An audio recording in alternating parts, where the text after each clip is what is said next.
नमस्कार, स्वागत है आप सभी का देवभूमि समाचार में। मैं आपके साथ निकिता कश्यप। बुलेटिन की शुरुआत करते हैं। उत्तराखंड में अब गर्म पानी से बिजली बनाना और भी आसान हो गया है। जी हां, आपको बताते चले कि राज्य सरकार ने भूतापीय ऊर्जा नीति 2025 को मंजूरी दे दी है और जिससे 40 स्थानों पर भूतापीय ऊर्जा परियोजनाएं स्थापित की जाएंगी। साथ ही साथ ये परियोजनाएं 30 वर्षों के लिए निजी और सरकारी उपक्रमों को सौंपी जाएंगी।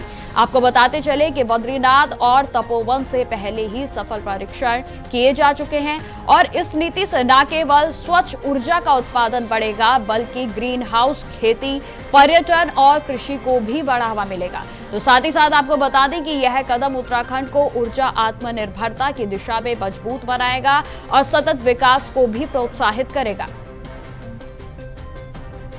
तो आपको बता दें कि सरकार की ओर से 4 स्थानों पर भूतापीय ऊर्जा परियोजना के लगाए जाएंगे और जहां पर इसका पहले से ही सफल परीक्षण किया जा चुका है। बद्रीनाथ और तपोवन में इसका सफल परीक्षण किया था और जिसके बाद अब कैबिनेट की ओर से इसमें अहम मंजूरी दी गई और जिसमें कि आपको बता दें कि पानी से बिजली बनाने की राह अब बेहद आसान हो गई है। सरकार ने भूतापीय ऊर्जा नीति 2025 को कैबिनेट की बैठक में मंजूरी दे दी है और जिसके बाद आपको बता दें कि उत्तराखंड अब आत्मनिर्भर बिजली उत्पादन के और भी जो है लगातार इसका विकास होगा और जिसमें आपको बता दें कि यह फैसला बेहद अहम माना जा रहा है। 40 स्थानों पर भूतापीय ऊर्जा परियोजना के जो परियोजन है वो किए जाएंगे और साथ ही साथ आपको यह भी बताते चले कि इस परियोजना को लाने से पहले भी इसका परीक्षण किया था जिसमें कि बद्रीनाथ और तपोवन में इसका पहले ही परीक्षण किया जा चुका है और जो परीक्षण था वो बेहद सफल रहा और जिसके बाद आपको बता दें कि कल कैबिनेट की बैठक के बाद सीएम पुष्कर सिंह धामी की सरकार ने इस परियोजना को मंजूरी दे दी है और जिसके बाद अब यह परियोजना 40 स्थानों पर लगेगी। तो पानी से बिजली बनाने की राह अब बेहद आसान होती हुई उत्तराखंड में नजर आ रही है क्योंकि सरकार ने भूतापीय ऊर्जा नीति 2025 को मंजूरी दे दी है। आपको बताते चले कि 40 स्थानों पर इसका जो परीक्षण पूरा किया गया था पहले और अब आपको बता दें कि 40 स्थानों पर इसका परियोजन किया जाएगा। आपको बता दें कि पहले जो परीक्षण किया गया है वो बद्रीनाथ और तपोवन में किया गया था और जिसके बाद अब यह 40 स्थानों पर उत्तराखंड में 40 जो स्थान है वहां पर इनका परियोजन किया जाएगा।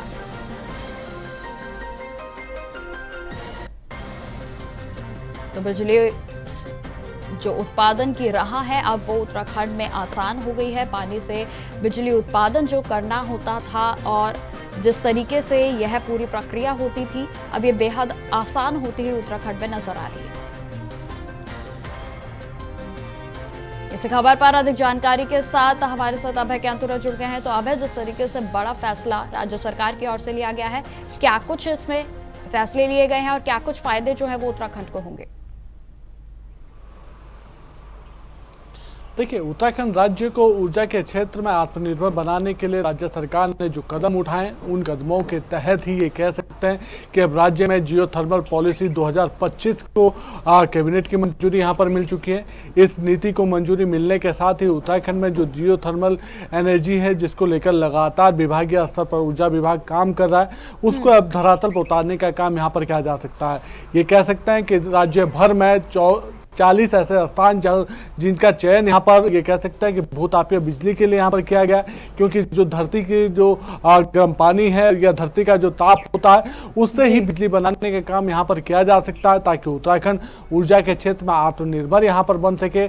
उसके लिए उत्तराखंड क्षेत्र में जो लगातार जो काम ऊर्जा विभाग की तरफ से किए गए थे, जैसे जो स्थान जिनका जहाँ पर प्लांट स्थापित किए जा सकते हैं उनका चयन यहाँ पर पहले से ही कर लिया गया था उसमें अभी कह सकते हैं कि नीति बनने के बाद से जो कंपनियां इसमें इस दिशा में जो काम यहाँ पर करेंगी उनको 30 साल की लीज देने का काम विभाग की तरफ से यहाँ पर किया जाएगा। अगले 30 सालों की तरफ से उन कंपनियों की तरफ से उस क्षेत्र में वहाँ पर काम किया जाएगा।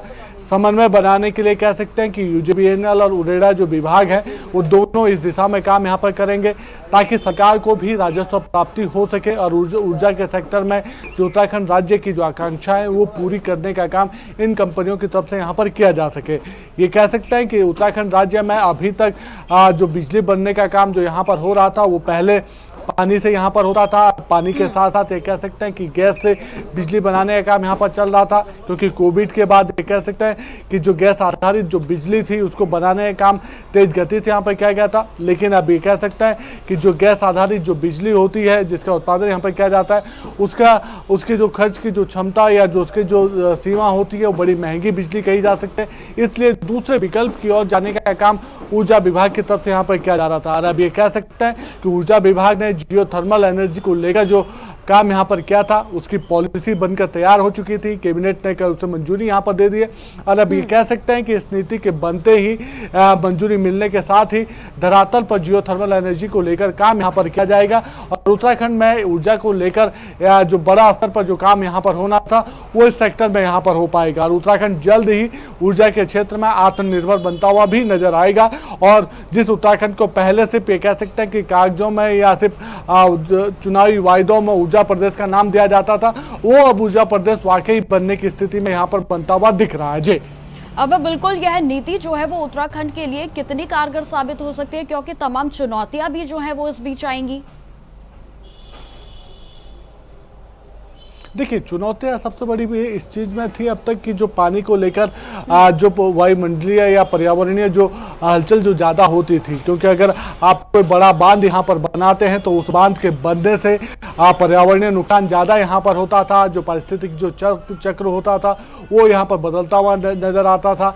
ऐसे में राज्य के भीतर जो जलवायु परिवर्तन की जो आशंका सबसे ज्यादा रहती थी, जिसको लेकर अक्सर जो पर्यावरणविद है वो अपनी आशंकाएं जारी करते रहते थे, नाराजगी जारी करते रहते थे। अब उन सब चीजों से छुटकारा मिलता हुआ नजर आएगा, क्योंकि जियोथर्मल एनर्जी जिस रूप में यहाँ पर काम करेगी, छोटे छोटे प्लांट उसके यहाँ पर लगेंगे। 40 स्थानों का अभी तक यहाँ पर चयन कर लिया गया है, चाहे वो बद्रीनाथ का हो या तपोवन का हो या फिर दूसरे ऐसे स्थान जिनका चयन विभाग की तरफ ऊर्जा विभाग की तरफ से यहाँ पर किया गया है, जहाँ पर जियोथर्मल एनर्जी के प्लांट वहाँ पर लगाए जाएंगे। ये सिर्फ जमीनी स्तर पर एक कह सकते हैं कि जो भूतापीय जो गर्म जो चीजें होती हैं उनका उपयोग करने का काम उनकी तरफ से यहाँ पर किया जाएगा। उन्हीं सब चीजों से एनर्जी बनाने का काम यहाँ पर होगा, ऊर्जा उन सब चीजों से यहाँ पर बनेगी। तो ये कह सकते हैं कि अब तक जो पर्यावरणीय जो नुकसान को लेकर जो अक्सर चर्चाएं होती थी वो जियोथर्मल एनर्जी के बनते ही वो सब चीजें यहाँ पर समाप्त हो जाएंगी और ऊर्जा के क्षेत्र में एक नया विकल्प और विकसित होता हुआ नजर आएगा। और ये राज्य के लिए बड़ा क्रांतिकारी कदम इसलिए भी कहा जा सकता है क्योंकि ऊर्जा के क्षेत्र में जिस प्रकार से इस समय युवाओं का ध्यान यहाँ पर सबसे ज्यादा देखने को मिल पा रहा है। युवा जिस तरीके से ऊर्जा के सेक्टर में आकर्षित होते नजर आ रहे हैं, चाहे उनके छोटे छोटे स्टार्टअप हों या छोटी छोटी परियोजनाओं को लेकर सरकार से स्वरोजगार को लेकर ऋण लेने की बात हो, उस दिशा में इस जियोथर्मल एनर्जी एक बड़ा क्रांतिकारी कदम साबित होगा और उत्तराखंड राज्य के लिए आने वाले भविष्य के लिए भी बड़ा कदम भी होगा और दूसरे राज्य भी इसी दिशा में काम करते हुए भी उत्तराखंड से प्रेरणा लेते हुए नजर आएंगे। जी ठीक है अभय, लगातार आप हमारे साथ बने रहे, मैं दोबारा आपके पास आऊंगी। फिलहाल खबरों में आगे बढ़ते हैं। अब खबर राजधानी देहरादून से है, जहां लगातार मानसून का प्रहार लोगों को काफी परेशान कर रहा है। आपको बताते चले कि वहीं अधिक पानी के सैलाब के कारण जो एक युवक है वो बाल बाल बचा है। आपको बताते चले कि दरअसल इस बीच 2 व्यक्तियों ने लापरवाही दिखाते हुए मोटरसाइकिल के साथ उफनते नाले को पार करने की कोशिश की और इस कारण तेज पानी के बहाव में एक व्यक्ति बह गया। तो वहीं आपको बताते चले कि कुछ दूरी पर व्यक्ति की जान बाल बाल बची है। तो आपको बताते चले कि उत्तराखंड में लगातार बारिश का दौर जारी है और इसी बीच इस तरीके की लापरवाहियों के कारण तमाम तरीके की घटनाएं सामने आ रही हैं। और इसी खबर पर लगातार हमारे साथ अभय कैंतुरा जुड़े हैं। तो अभय, जिस तरीके से लगातार उत्तराखंड में इस समय बारिश का दौर जारी है और लगातार जो परिस्थितियां हैं वो पूरे तरीके से बिगड़ती हुई नजर आ रही हैं, क्योंकि इस तरीके की घटनाएं जब सामने आती हैं तो बेहद चिंताजनक विषय बन जाता है। अभय आदमी भी गया हो। देखिए, उत्तराखंड में लगातार जो बारिश है, जो यहाँ पर आसमान से जो बारिश बरस रही है, ये जनता को परेशान करती हुई नजर आ रही है। अभी तक की जो परिस्थितियाँ कह सकते हैं कि शुरुआती समय जो इस मानसून सीजन ने जो अपना असर यहाँ पर दिखाया है, उससे जनजीवन अस्त व्यस्त हुआ है। जान और माल दोनों का नुकसान उत्तराखंड राज्य को यहाँ पर भारी रूप में उठाना पड़ा है। लगातार भारी बारिश के चलते उत्तराखंड में जो नदियाँ हैं, उनका जलस्तर बढ़ने लगा है। जो गधेरे होते हैं, छोटे छोटे जो नदियों के जो सहायक के रूप में यहाँ पर काम करते हैं, वो इस समय अपने उफान पर यहाँ पर चल रहे हैं, जो लोगों के जान और माल से यहाँ पे कह सकते हैं कि उनके लिए खतरा बनते हुए नजर आ रहे हैं। कई ऐसी जगह हैं जहाँ पर इन गधेरों में कह सकते हैं कि कई लोग बहने की सूचना यहाँ पर मिल रही है, और जिस प्रकार से इनका जलस्तर अचानक से बढ़ने का काम यहाँ पर करता, तो सीधे तौर पर जनता के लिए मुसीबतें खड़ी यहाँ पर हो जाती है। मौसम विभाग की तरफ से जो पूर्वानुमान जारी किया जा रहा है, उसमें अभी भी उत्तराखंड के 4 से 5 जनपदों के लिए ऑरेंज अलर्ट यहाँ पर जारी किया गया है। चाहे उसमें आपका देहरादून हो, बागेश्वर हो, चंपावत हो, इन जगहों के लिए ऑरेंज अलर्ट यहाँ पर जारी किया गया है। प्रशासन को एहतियात बरतने के लिए यहाँ पर कहा जा रहा है। देहरादून में कह सकते हैं, देहरादून जनपद में जिला प्रशासन ने भारी बारिश की आशंका को देखते हुए मौसम विभाग ने जो पूर्वानुमान दिया था, उसके चलते जो सभी जो शैक्षणिक संस्थान थे, कक्षा 1 से लेकर कक्षा 12 तक के आंगनबाड़ी के, उन सभी को आज 1 दिवसीय बंद करने का काम यहाँ पर किया है। उन्हें छुट्टी यहाँ पर दी गई है। साथ ही ये कहा गया है कि जो दूसरे ऐसे स्थान है जहाँ पर आपदा की वजह बन सकती है, आपदा आ सकती है, उन जगहों पर भी ज़्यादा सजगता बरतने के लिए यहाँ पर कहा गया है, सतर्कता बरतने के लिए कह दिया गया है। एसडीआरएफ और एनडीआरएफ की टीमों को अलर्ट मोड पर रखने का काम यहाँ पर किया गया है। लेकिन ये कह सकते हैं कि ये लगातार जो बारिश हो रही है, जो चाहे वो पहाड़ी क्षेत्रों में हो या मैदानी क्षेत्रों में हो, उससे आवागमन सबसे ज़्यादा प्रभावित होता हुआ नजर आ रहा है, क्योंकि राज्य के अभी भी चाहे वो नेशनल हाईवे हो, स्टेट हाईवे हो या डिस्ट्रिक्ट हाईवे हो, वो लगातार यहाँ पर कई जगहों पर अवरुद्ध होते हुए नजर आ रहे हैं। ग्रामीण सड़कों का बुरा हाल इस समय कह सकते हैं कि 1000 से ज़्यादा अभी भी ग्रामीण सड़कें ऐसी हैं जो भारी बारिश के या भूस्खलन के चलते अवरुद्ध यहाँ पर हो चुके हैं, जिनको खोला नहीं गया है। प्रशासन के स्तर पर तैयारी यहाँ पर पूरी की जा रही है। लगातार दावे किए जा रहे हैं कि जेसीबी मशीन के साथ कर्मचारी तैनात रहेंगे, लेकिन जिस तरीके से बारिश आ रही है, वो लगातार इन स्थानों पर बाधाएं बनकर उत्पन्न हो रही है, बाधाएं बन रही है, और उससे चलते आम जनता का जो जनजीवन है वो अस्त व्यस्त होता हुआ नजर आ रहा है। जी ठीक है, तमाम जानकारी के लिए आपका बहुत बहुत धन्यवाद। जिस तरीके से आपको बता दें कि लगातार उत्तराखंड में बारिश का दौर जारी है, मानसून का प्रहार और लोग बेहद ही परेशान हैं।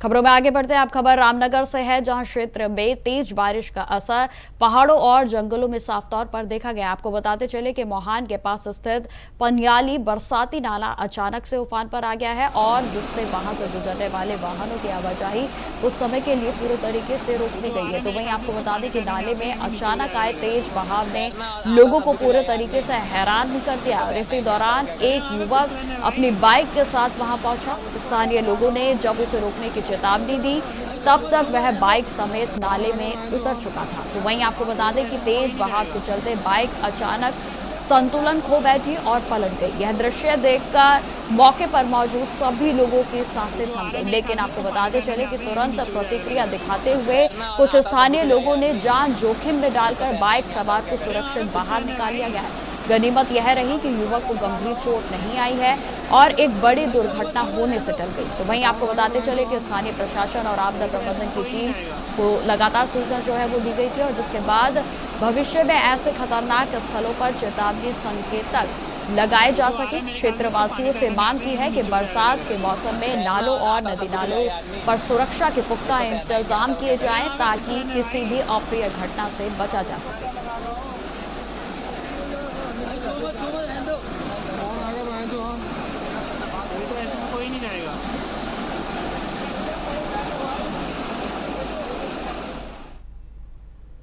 रुद्रपुर में प्रस्तावित 1 लाख करोड़ रुपए के ग्राउंडिंग सेरेमनी के आयोजन को लेकर मुख्यमंत्री पुष्कर सिंह धामी ने शासकीय आवास पर उद्योग विभाग की समीक्षा बैठक की है। आपको बताते चले कि बैठक में तैयारियों की गहन समीक्षा भी की गई और संबंधित अधिकारियों को आवश्यक दिशा निर्देश भी दिए गए हैं। आपको बता दें कि इस मेगा इन्वेस्टमेंट इवेंट में केंद्रीय गृह मंत्री अमित शाह मुख्य अतिथि के तौर पर मौजूद होंगे। तो साथ ही साथ मुख्यमंत्री ने यह भी कहा कि यह आयोजन उत्तराखंड के औद्योगिक विकास के लिए एक महत्वपूर्ण मील का पत्थर साबित होगा, और जिससे राज्य में बड़े पैमाने पर निवेश और रोजगार के अवसर उत्पन्न होंगे।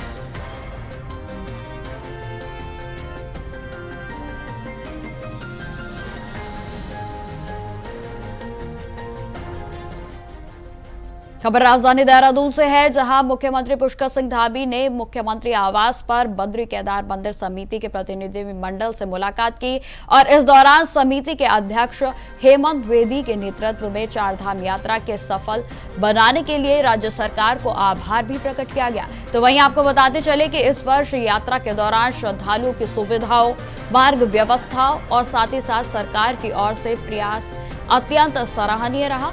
तो वहीं यात्रियों को यात्रा के दौरान न केवल बेहतर सुविधा मिली बल्कि सुरक्षा का भरोसा भी बना रहा और इसके लिए भी विशेष व्यवस्थाएं की गई हैं। साथ ही साथ सरकार का प्रयास है कि हर श्रद्धालु इस पवित्र यात्रा से सुखद अनुभव लेकर लौटे।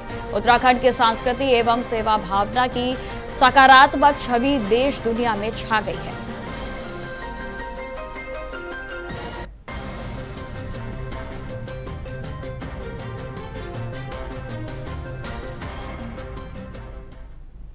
अब खबर राजधानी देहरादून से है, जहां विवेचना की गुणवत्ता सुधार के लिए डीजीपी उत्तराखंड ने उच्च स्तरीय समीक्षा बैठक की है। आपको बताते चले कि गंभीर अपराधों की जांच पारदर्शिता से करने और वैज्ञानिकों की तरफ से वैज्ञानिकी नियमित प्रशिक्षण पर भी जोर दिया गया और इसके साथ ही न्यायालय निर्देशों के अनुपालन में थाने से लेकर कप्तानों को जवाबदेही तय की गई है। तो वहीं आपको बताते चले कि की गई विवेचनाओं की नियमित रूप से मॉनिटरिंग के लिए भी एसपीसी की जिम्मेदारी दी गई है उन्हें। तो साथ ही साथ समिति जनशक्ति, कानून व्यवस्था, ड्यूटी के साथ साथ आपदा राहत एवं बचाव कार्यों में व्यवस्थता के साथ साथ गुणवत्ता बनाए रखना एक बड़ी चुनौती बन गया है।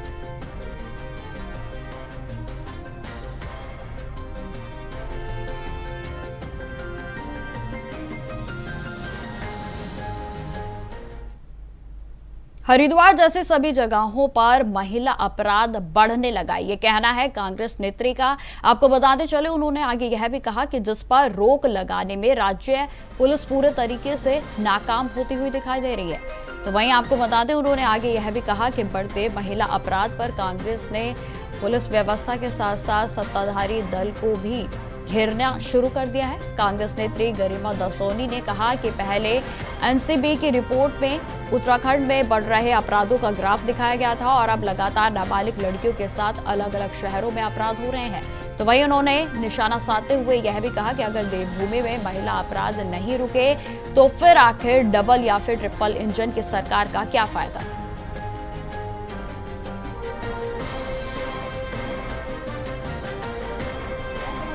जो हुक्मरान, जो सत्तासीन बैठे हैं अपनी अपनी कुर्सियों में, उनको जिहाद से फुर्सत नहीं है, उनको डेमोग्राफी से फुर्सत नहीं है, उनको हिंदू मुसलमान करने से फुर्सत नहीं है, उनको थूक जिहाद, लैंड जिहाद, लव जिहाद, बुलडोजर पॉलिटिक्स, मजार, मस्जिद और मदरसे, इसके अलावा कुछ दिखाई पड़े तब तो कोई रोकथाम करे। कानून व्यवस्था पूरी तरह से चरमरा ही नहीं गई है, वो वेंटिलेटर पे पहुंच गई है। पिछले 3 दिनों के अगर आप घटनाक्रम उठा कर देखें, पटेल नगर में युवती से दुष्कर्म होता है, उसकी रीढ़ की हड्डी तोड़ दी जाती है। डोईवाला में एक छोटी 12-13 साल की बच्ची फंदे से लटकी पाई जा रही है और कई सारी थ्योरीज जो है पुलिस प्रशासन हमको सुना रहा है जो कि गले से नीचे नहीं उतर रही। कपकोट में 3 दिन तक स्थानीय विधायक के प्रभाव में अपराधी को पकड़ा नहीं गया। उस अपराधी ने अपने साथी के संग ना सिर्फ एक नाबालिग बच्ची के साथ दुष्कर्म करने का प्रयास किया बल्कि उसको जान से मारने की धमकी दी, लेकिन 3 दिन तक प्राथमिकी दर्ज तक नहीं की गई। और आज हल्द्वानी के एक क्षेत्र में 16 साल की नाबालिग बच्ची को नशीला पदार्थ सुंघाकर उसके साथ दुष्कर्म किया गया और शुभ होकर उस बच्ची ने अपने हाथ की नस काट ली। तो ये तो हालात हैं उत्तराखंड के, जहां पर एनसीआर भी कह चुका है कि 9 हिमालयी राज्यों में हम अग्रणी स्थान पर है महिला अपराध में, फिर भी हमारी कुंभकर्णीय नींद से सरकार जाग नहीं रही है और महिला अपराध के क्षेत्र में कोई कार्य नहीं कर रही है। हमारा महिला आयोग कहाँ है? हमारे महिला एवं बाल विकास मंत्री कहाँ हैं? हमारे तमाम सत्तारूढ़ दल की महिलाएं कहाँ हैं, नेत्रियां कहाँ हैं, जो और मुद्दों पर तो मुखर दिखाई पड़ती हैं, महिला अपराधों पर उनको क्या हो गया, साफ सूंघ गया।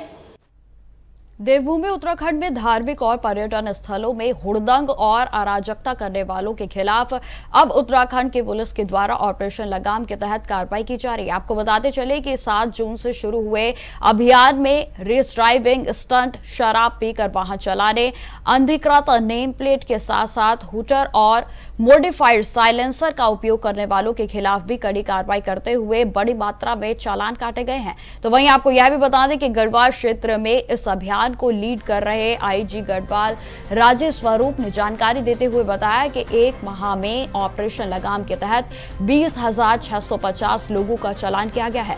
तो वहीं 1,358 व्यक्तियों को गिरफ्तार भी किया गया और जिसमें 72,23,000 रुपए का राजस्व प्राप्त हुआ है।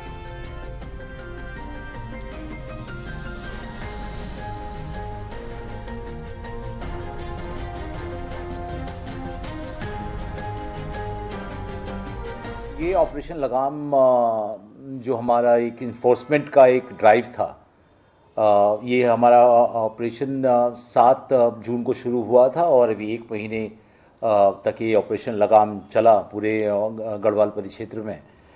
इसमें प्रमुख रूप से सड़क किनारे जो लोग शराब पीते थे, हुड़दंग करते थे या फिर रैश ड्राइविंग करते थे या फिर कोई काले गाड़ी में काले शीशे लगा के घूमते थे, गाड़ियों में अपने हथियार जैसे बेसबॉल और हथौड़ी लेके चलते थे और इस शहर में काफ़ी न्यूसेंस क्रिएट करते थे।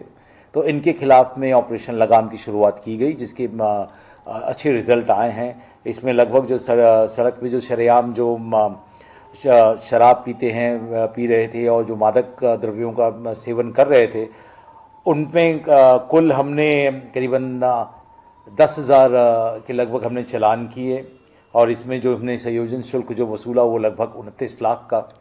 साथ साथ जो हमने वाहनों की जो चेकिंग की, इस दौरान में कुल चालानों की संख्या इसमें 278 लोगों के खिलाफ हमने कार्रवाई की और इसमें करीबन 11 लाख का हमने ये शुल्क जो है उसको हमने वसूला। इसमें फिर जो काले शीशे जो लगा के चलते थे उनके खिलाफ में भी करीबन 1800 लोगों के खिलाफ में कार्रवाई हुई। तो फिलहाल इस बुलेटिन में इतना ही। देश दुनिया की तमाम खबरों की जानकारी के लिए बने रहे हमारे साथ। नमस्कार।